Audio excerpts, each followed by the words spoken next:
आम्ही भारताचे नागरिक लोकशाहीवर निष्ठा ठेवून याद्वारे प्रतिज्ञा करतो की आपल्या देशाच्या लोकशाही परंपरेचे जतन करून आणि मुक्त, निपक्षपाती व शांततापूर्ण वातावरणातील निवडणुकांचे पावित्र्य राखून व प्रत्येक निवडणुकीत तसेच धर्म, जात, वंश, समाज, भाषा, विचारांना प्रभावाखाली न येता आपण प्रत्येकाने मतदान करूया.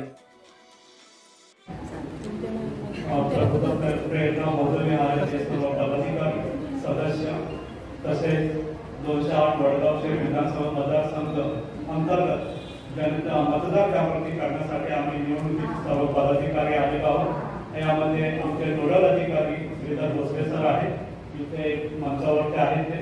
त्यानंतर सहाय्यक नोडल अधिकारी भानुदास खांद्रे सर, सहाय्यक नोडल अधिकारी सचिन खांद्रे सर, तसेच मी स्वतः संतोष जाधव सहाय्यक नोडल अधिकारी, तसेच घाटोळ सर सहाय्यक नोडल अधिकारी, प्रवीण विजय भोसले भालेराव सर, त्यानंतर लक्ष्मण नारायण सिंग सर, अभिषेक मोहित सतीश जडस सर, त्यानंतर आमच्याबरोबर काम करणाऱ्या प्रतिभा दिवार मॅडम, तसेच आपण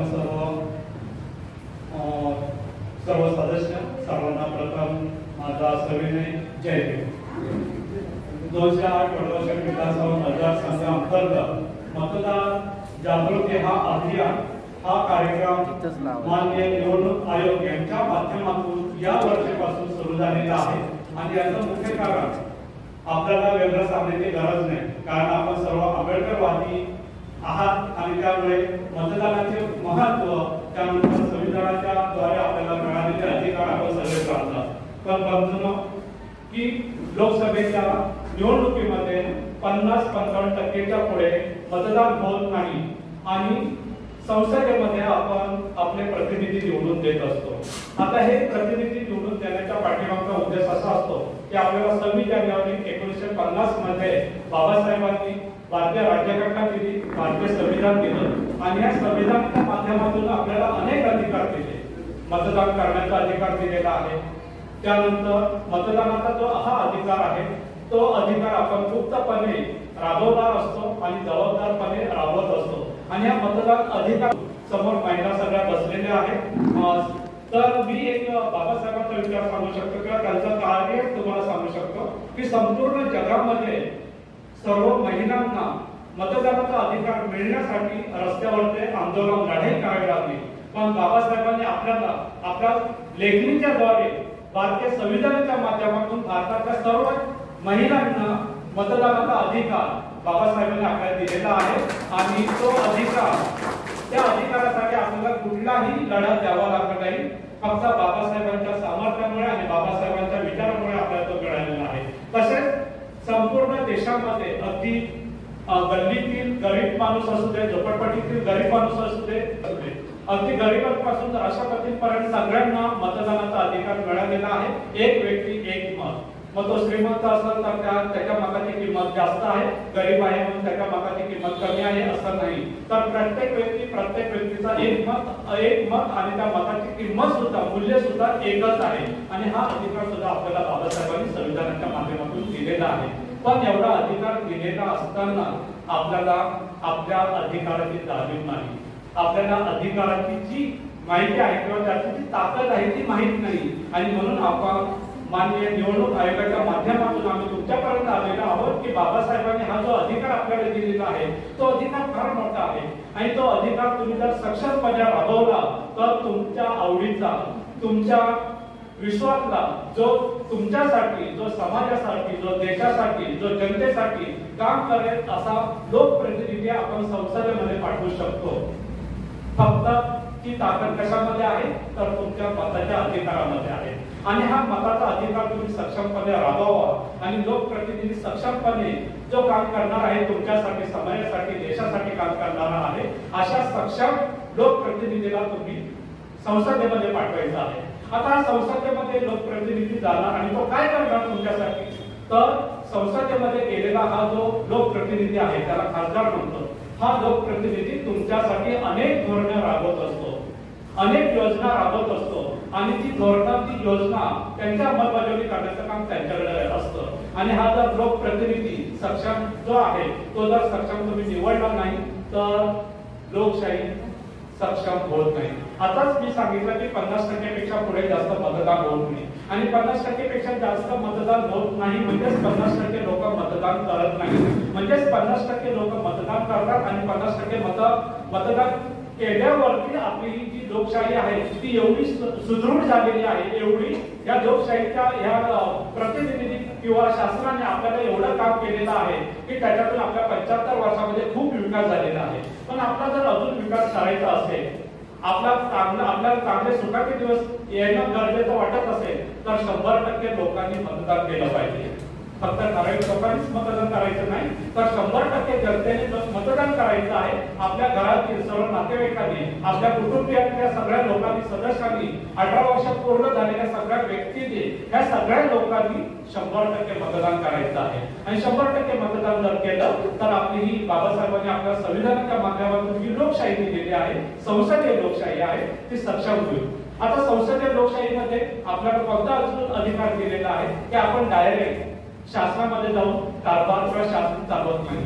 तर संसदीय लोकशाहीचं अजून एक वैशिष्ट्य आहे की आपण आपले लोकप्रतिनिधी निवडून देतो आणि हे लोकप्रतिनिधी आपल्या माध्यमातून किंवा आपल्या वतीने कारभार करत असतात आणि आपल्या वतीने कारभार करत असताना आपल्याला जो सक्षम प्रतिनिधी आहे त्याची निवड करायची असते. आणि निवड कशाच्या माध्यमातून करायची असते तर निवडणुकीच्या माध्यमातून. आपल्या पुण्यामध्ये लोकसभेची निवडणूक आहे 13 मेला. थोडेच दिवस राहिले. या 13 मेला सकाळी 7 वाजल्यापासून सायंकाळी 5 वाजेपर्यंत आपल्याला मतदान करायचं आहे. उन्हाळ्याचे दिवस आहेत, दुपारी कडक ऊन आहे, तरी सुद्धा याची जाणीव करून देण्यासाठी नव्हे तर तुम्हाला जागरूकपणे मतदान करता यावं आणि त्यासाठी अनेक सोयी सुविधा सुद्धा निवडणूक आयोगाने दिलेल्या आहेत, त्याची सुद्धा माहिती देण्यासाठी आम्ही या ठिकाणी आलेलो आहोत. तर अशा पद्धतीने आपण सर्वांनी मतदान करायचं आहे. कोण कोण मतदान करणार? सगळे मतदान करणार. वा. आणि फक्त तुम्हीच मतदान करायचं नाही तर तुमच्या घरच्या सर्व नातेवाईकांना, आजूबाजूच्या शेजाऱ्यांना, घरातील मुलांना सुद्धा मतदान करा हे तुम्ही त्यांना जाणीव करून द्या.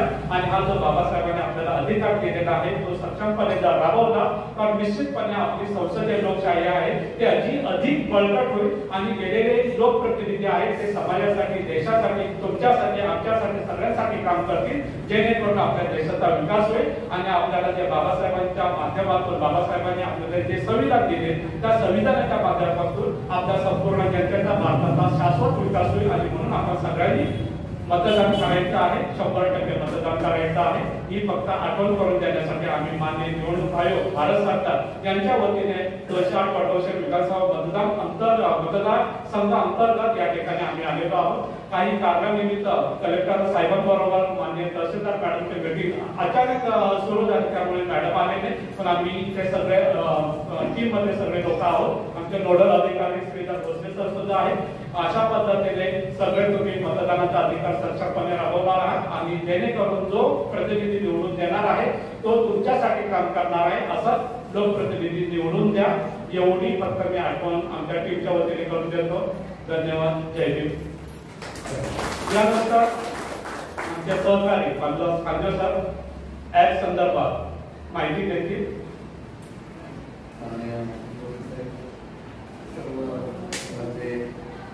पदाधिकारी सर्वांना नमस्ते. या ठिकाणी आम्ही शासनाच्या वतीने बोलण्यासाठी उभे आहोत. बोलायला खूप आहे. जे काही आपली उभा आहे तो बाबासाहेबांनी दिलेल्या संविधानात आहे. 3 पिढ्या जर आपण मागे गेलं, कुणाचे लेकरं मुलं कुणीच शिकत नव्हते, शाळाची संकल्पनाच नव्हती आणि संविधानामुळे भारत इतका स्थिर झाला, समाज इतका स्थिर झाला की आपल्याला पठार अवस्था आलेली आहे. बरोबर. आता या ठिकाणी मला दिसत आहे आपण सर्व तळमळीचे कार्यकर्ते, तळमळीचे नागरिक, परंतु दिसत नाही 3-4 मुलं त्याच्या जाणीव्यामध्ये हिरिरीने सहभाग घेतला. डॉक्टर बाबासाहेब आंबेडकर ज्यावेळेस संसदेमध्ये संविधान देशाला समर्पित करून बाहेर आले ते खूप आनंदात होते. तर बाहेर आल्यानंतर एक व्यक्ती त्या काळात विद्वान महाराज भेटले, आचार्य गोपालन. त्यांनी विचारलं, बाबासाहेब की आज तुम्ही खूप आनंदित आहात, खूप दिसतात, संविधान अर्पण केलं, खूप चांगली गोष्ट आहे, फारच आनंदित आहात. हो म्हटले, खूप आनंदित आहे. आज हजारो वर्ष युगांयुगे भारतामध्ये राजाच्या पोटीच राजा जन्म घ्यायचा, राजाच्या पोटीत राजा जन्म घ्यायचा, परंतु इथून पुढे तो मतपेटीतून जन्म घेणार आहे आणि लोक त्याला जन्म देणार आहे. अत्यंत महत्वाची गोष्ट आहे. आपला राजा निवडण्याची क्षमता, अधिकार आपल्याला कधीच नव्हता. ज्यामुळे भारत हा कायम पारतंत्र्य आहे. खूप काही गोष्टी सांगितल्या जातात की भारतात असा लढाई झाल्या, कसा लढाई झाल्या, खूप पारतंत्र्य आहे. पण एकूण जर सार काढलं तर भारतवर्ष हा कायम पारतंत्र्यात राहिलेला देश आहे. आणि म्हणून संविधानाची फार मोठी किंमत आहे. पुढचं अजून एक वाक्य त्या संवादामध्ये आहे. ते आचार्य असं म्हणाले की आम्ही सगळी तुमची मतं विकत घेऊ शकतो. त्यावेळेस बाबासाहेब म्हणजे बरोबर आहे, घ्या, काही काळ विकत घ्या, पण ज्यावेळेस आमच्या लोकांना आमच्या मतांची किंमत कळेल त्यावेळेस तुमच्या इतकं विकारी कुणी नसेल. अशा पद्धतीचा एक सर्वश्रेष्ठ संवाद जो अनंतकालापर्यंत लागू राहील असा संवाद झाला. पण इथे महत्वाचं काय, मत. राजा मतपेटीतून जन्म घेतली, त्या मतपेटीमध्ये जनतेने मत टाकलं पाहिजे. जर जसे आपण शिकत आहोत, सुखवस्तू होत आहोत, तसतसं आपण आळशी किंवा चळवळीपासून लांब जात आहोत. तर प्रथम चळवळ ही मतातूनच निर्माण होणार आहे. आता सगळ्या चळवळी ह्या निवडणुकीतूनच आहेत, त्याच महत्वाचं स्थान आहे. ते मत आपण टाकलं पाहिजे. तर हे मत टाकताना सगळ्यात महत्वाचं तुमचं सर्वांचं नाव मतपेटीत असणारे, मतपेटीत असणारे, मतदार यादीमध्ये नवीन तरुण मुलं त्यांची नावं मतदार यादीत टाकण्यासाठी ती मुलं अनुत्साही आहेत, निरुत्साही आहेत. आणि म्हणून वेगवेगळ्या माध्यमातून निवडणूक आयोग तुमच्यापर्यंत पोहोचतो. इथून मागे फॉर्म नंबर 6 आणा, फॉर्म नंबर 8 आणा, फॉर्म नंबर 7 आणा, तो व्यवस्थित भरून द्या, त्याला व्यवस्थित कागदपत्र जोडा, ते कागदपत्र दिल्यानंतर ऑफिसमध्ये जाऊन ते जमा करा, त्याची पोच घ्या, असे बरेच उद्योग आपल्याला करायला लागले. पण आता अत्यंत सोपं काम करून ठेवलंय, ते म्हणजे डायरेक्ट कुठे मोबाईलच्या. मग हे सर्व मोबाईल मध्ये दिलेलं असताना त्याचा जर अभ्यास आपण केला नाही तर मग आपल्या शिक्षणाचा उपयोग काय. तर हे जे मतदार मार्गदर्शिका आहे, सतीश सर, गड सर, देखील प्रत गेली तरी चालेल. मतदार मार्गदर्शिका यामध्ये सर्व काही माहिती तुम्हाला आपण दिलेली आहे. तुमची नावं असतील पण तुमच्या शेजारी, बाजारी, नातेवाईकामध्ये, मित्रमंडळीमध्ये अनेक तरुण मुलं आहेत, त्यांच्याकडे त्या मतपत्रिका ज्या आहेत, मतदार मार्गदर्शिका जे आहे त्याचा तुम्हाला हा उपयोग होणार आहे. सर्वप्रथम पाठीमागच्या पानावर एक QR कोड दिलेला आहे. हा ज्यावेळेस तुम्ही स्कॅन करा त्यावेळेस एक ऍप दिसतं प्ले स्टोअरवर, त्याला म्हणतात वोटर हेल्पलाईन. वोटर हेल्पलाईन हे सरकारी ऍप आहे, त्यामुळे तिथे तुमची माहिती मोबाईलमध्ये काय चोरली जाईल याची शक्यता अजिबात नाही.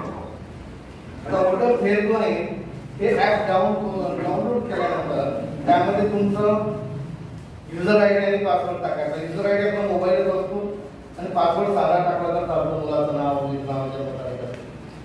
तर त्या ऍप मध्ये सर्व काही आयोग येऊन बसलेला आहे. तिथे बसून तुम्ही सर्व काही हँडल करू शकता. पहिली सुद्धा त्याच्यामध्ये फॉर्म नंबर 6 भरण्याचे आहे. ते म्हणजे नवीन नाव नोंदवायचं असेल तर फॉर्म नंबर 6 ते ओपन केल्यानंतर फॉर्म नंबर 6 मध्ये जी कागदपत्र प्रत्यक्ष फॉर्मला जोडायची तीच तिथे जोडायची म्हणजे तुमचं नाव गाव पत्ता वगैरे टाकला की मग प्रथम तुमचा फोटो स्कॅन करता येतो किंवा कॅमेऱ्यातून काढता येतो, तो तिथे सेव्ह केल्यानंतर पुढे येतो पत्ता. मग पत्त्याचा प्रूफ जो आहे ऍड्रेस प्रूफ तो तिथे जोडता आहे. त्यासाठी 12-13 कागदपत्र आहेत. त्यामध्ये तुम्ही ड्रायव्हिंग लायसन्स पासून आधार कार्ड पासून सगळं त्या ठिकाणी स्कॅन करून सेव्ह करू शकता. त्याच्यानंतर येतं ओळखपत्र, पण पॅन कार्ड म्हणून सुद्धा ओळखपत्र तुमचं चालतं. अशा पद्धतीने पुढे जाऊन तो फॉर्म 5 मिनिटात भरून होतो आणि तो नंतर कन्फर्म करून सबमिट करायचं. सबमिट केल्यानंतर शेवटी एक कन्फर्मेशन ID येतो, तो तुम्ही जपून ठेवायचा. तो ID पुढे त्या ऍप मध्ये कधी टाकला तर तुमचा अर्ज कोणपर्यंत गेला आहे ते सगळं दिसतं. आता ही शेवटी गव्हर्नमेंट प्रोसेस आहे, तुम्हाला फक्त जागेवर बसून एक काम करता येतं. पुढे मात्र प्रोसेस गव्हर्नमेंटसाठी तीच आहे. तो अर्ज साहेबांकडे जाणार, तिथून त्याची छाननी होणार, तुमचे फोटो ब्लर वगैरे नसले पाहिजे, थोडंसं कागदपत्र योग्य आहे की नाही अशा पद्धतीचं थोडंसं ते तपासणी होते आणि पुढे ते नाव. ह्याला वेळ लागतो आणि मग आपल्याला खूप मनात शंका येतात की काय झालं. जर समजा चुकून रिजेक्ट झाला तो आपल्याकडे कळतच नाही, नाव नोंदणी केली का नाव आलं नाही, तर त्यामध्ये त्याचं स्टेटस लोकेशन चेक केलं बरोबर आपल्याला कळतं, माहिती होतं की आपला अर्ज कुठे आहे. तर 6 नंबर फॉर्म भरण्याची ही सुविधा तुम्हाला दिलेली आहे. त्याच्यानंतर 7 नंबर फॉर्म डिलीट करायचं असेल नाव, कोण नाही झाला असेल, कोण गाव सोडला असेल, दुसऱ्या गावात गेला असेल, पहिलं डिलीट करून तिकडे टाकलं. त्यानंतर 8 नंबर फॉर्म त्यामध्ये दुरुस्ती करता येते. चुका खूप होतात. पुढे टायपिंग मिस्टेक मध्ये टायपिंग करताना खूप मिस्टेक होते. वडिलांचं नाव, आईचं नाव कुठं काही जोडलं जातं आणि मग आपल्याला लक्षात खूप होतो. म्हणजे माझ्या मिसेस स्वतः काम करत असताना त्यांचंच फोटो आपल्याला आय कार्ड त्यांच्याच हातात आलं वाटायला कळत भागामध्ये आणि त्यांचं नाव मात्र वेगळं कुठल्या तर वृद्ध माणसाचं होतं आणि ते नच झालेलं होते आणि त्याच्यावर फोटो मात्र माझ्या मिसेसचा होता आणि तेच वाटप करण्यासाठी माझ्या मिसेसच्या हातात आलं होतं. मग हे का होतं तर पुढे कामाला लोड असतो, त्या गडबडीत होऊ शकतो. अशा वेळेस पुन्हा दुरुस्त करायला लागतं. मग 8 नंबर फॉर्म भरायचा. तर त्या 8 मध्ये 8 नंबर फॉर्म आहे, दुरुस्तीचा फॉर्म आहे. तुमचं नवीन, तुम्हाला जर आता नवीन वोटर ID पाहिजे असेल तो सुद्धा टाकता येतो. जुना तुमचा खराब झालाय त्यासाठी पुन्हा ती माहिती म्हणून नवीन वोटर ID साठी दुरुस्तीमध्ये 8 नंबर फॉर्म मध्ये तो ऑप्शन निवडायचा. अशा पद्धतीने पूर्ण फॉर्म भरल्यानंतर त्या आपल्या ऍपचा परिपूर्णपणे उपयोग. कुठं धावपळ करायची गरज नाही, कुठं अर्ज द्यायची गरज नाही, कुठं भेटण्याची सुद्धा गरज नाही. फक्त थोडासा वेळ लागतो हे मात्र मी इथं करून बघतो. कारण भोपाळमध्ये एकाच ठिकाणी अख्ख्या भारताचे आय कार्ड तयार होतात, मतदार ओळखपत्र, आणि मग ते डिस्पॅच झाल्यानंतर 3-4 महिने तुमच्याकडे यायला वेळ लागतो. कारण सातत्याने त्या पद्धतीने राहणं अतिशय गरजेचं आहे. तर या ठिकाणी ऍपची माहिती तुम्हाला दिलेली आहे, त्याचा उपयोग काय आहे तेही तुम्हाला दिलेलं आहे. बाकी या मतदार मार्गदर्शिकेमध्ये अनेक गोष्टी आहेत. नोंदणी प्रक्रिया कशी करायची, मतदानाच्या दिवशी काय काय आहे, सुट्टी दिली तरी सुट्टी मतदानासाठी आहे ते मात्र लक्षात ठेवलं पाहिजे. कारण आपलं मत हे आपलं भविष्य आहे. मेरा वोट मेरा भविष्य ही घोषणा आहे. कारण आपलं वोट हेच आपलं भविष्य ठरवतं किमान 5 वर्षासाठी. अशा पद्धतीने या मतदार मार्गदर्शकामध्ये तुम्हाला सर्व काय माहिती दिलेली आहे. तर फार मोठं एक साधन, एक शस्त्र ते म्हणजे मतदानाचा अधिकार. हे संविधानामध्ये बाबासाहेबांनी नोंद करून टाकल्यामुळे सर्व घटकांना आज मतदानाचा अधिकार मिळाला. ब्रिटनमध्ये सर्वात सुशिक्षित देश ज्याने 150-200 वर्ष आपल्याला राज्य केलं त्याही देशामध्ये स्त्रियांना मतदानाचा अधिकार मिळायला 70 वर्ष संघर्ष करावा लागला. किती? 70 वर्ष संघर्ष करावा लागला, आंदोलन करावं लागले. आणि मग मतदानाचा अधिकार ब्रिटिश पार्लमेंटने मंजूर केला. आणि आपल्याला कसं 70 मिनिटं नाही 70 सेकंद सुद्धा लागले नाही. बाबासाहेब सगळ्या जगाचा अभ्यास करून ठेवलेला होता. त्यामुळे संविधान अतिशय मजबूत नंतर सुयोग्य असं झालेलं आहे. अनेकांना ते तोडण्याचा प्रयत्न करत असतील तर ते शक्य नाही. अशा पद्धतीचं हे एक संविधान मजबूत झालेलं आहे. आणि म्हणून आज आपण सुरक्षित आहोत. समाज व्यवस्था अतिशय उत्तम चाललेली आहे. म्हणून सर्वांना पुन्हा मी आवाहन करतो, निवडणूक आयोगाच्या वतीने तुम्ही जे नातेवाईक आसपास सगळी कोणी असेल त्यांना सगळ्यांना मतदान करण्याचा आग्रह करा. सुट्टी आहे म्हणून कोणीही ट्रिपला जात असेल तर त्याला पटवून द्या. बाबा रे ही संधी नाही, फार मोठं क्षेत्र आहे. आपण आपला राजा निवडतोय ते लक्षात ठेवा आणि आपलं भविष्य सुनिश्चित करण्यासाठी मतदान करा. मेरा वोट मेरा भविष्य या ठिकाणी मला संधी दिली त्याबद्दल मला आभार मानतो आणि माझे मनोगत मी संपवतो. नमस्कार सर्वांना. जास्त वेळ घेत नाही, 2 मिनिटे घेतो. एमपीएससीचा अभ्यास करताना राज्यघटनेचा तुम्ही अभ्यास केला त्यावेळी एक गोष्ट लक्षात आली माझी की राज्यघटना तयार करताना डॉक्टर बाबासाहेब आंबेडकरांना जवळपास 2 वर्ष 11 महिने आणि 18 दिवस लागलेले. म्हणजे तुम्हाला मतदानाचा जो हक्क मिळाला त्यासाठी या महामानवानं तुम्हाला म्हणजे महामानवानं त्याचे 3 वर्ष खर्च केले. तर त्यांच्या प्रयत्नांचा तरी आदर करून प्रत्येकाने मतदान करायला जावं आणि आपल्या आजूबाजूच्या परिसरातील प्रत्येक व्यक्तीला मतदान करण्यासाठी प्रवृत्त करावं हीच विनंती करतो. धन्यवाद. बहुजन हिताय प्रबुद्ध प्रेरणा संघ या आणि या ठिकाणी जमलेले सर्व सुजाण नागरिक, कारण आम्ही अवेअरनेस करत असताना खऱ्या अर्थानं अवेअरनेसच्या बाबतीतलं कार्यक्रम या ठिकाणी झालेला आहे. म्हणजे खरंच तुम्ही खूप चांगल्या अशा शंका या ठिकाणी आम्हाला विचारल्या आणि त्याचं उत्तर देण्याचं काम आमच्या वामदास सरांनी केलेलं आहे. तरी पण मी आता थोडक्यामध्ये सांगतो. आपण तुम्हाला एक मार्गदर्शिका दिलेली आहे. या मार्गदर्शिकेमध्ये ऑनलाईन ऑफलाईन असं नोंदणीसाठी दिलेलं आहे आणि नावाच्या बदलसाठी 8 नंबरचा फॉर्म आणि नोंदणीसाठी 6 नंबर. ऑनलाईन तुम्ही मोबाईलवर करू शकता. ऑफलाईन तुमच्या बीएलओच्या मार्फत वॉर्ड ऑफिसमध्ये तुम्ही 6 नंबरचा फॉर्म भरून देऊ शकता. एवढं काम सोपं झालेलं आहे की आपण मोबाईलवर आपलं स्वतःचं रजिस्ट्रेशन करून घ्या. रजिस्ट्रेशन केल्यानंतर आपली सगळी माहिती भरल्यानंतर आपल्याला सगळ्यात शेवटी सक्सेसफुलचा मेसेज येतो. त्याच्यात तुमचा आयडी नंबर मिळतो तुमचा, त्याच्यावरून तुम्ही सगळ्या माहिती मिळवू शकता. सरांनी जी गोष्ट सांगितली की यादीत नाव नाही, तर याच्यामध्ये एवढी सुविधा दिलेली आहे की तुमचा मतदान कुठल्या केंद्रावर होणार आहे एवढी सुद्धा माहिती दिलेली आहे.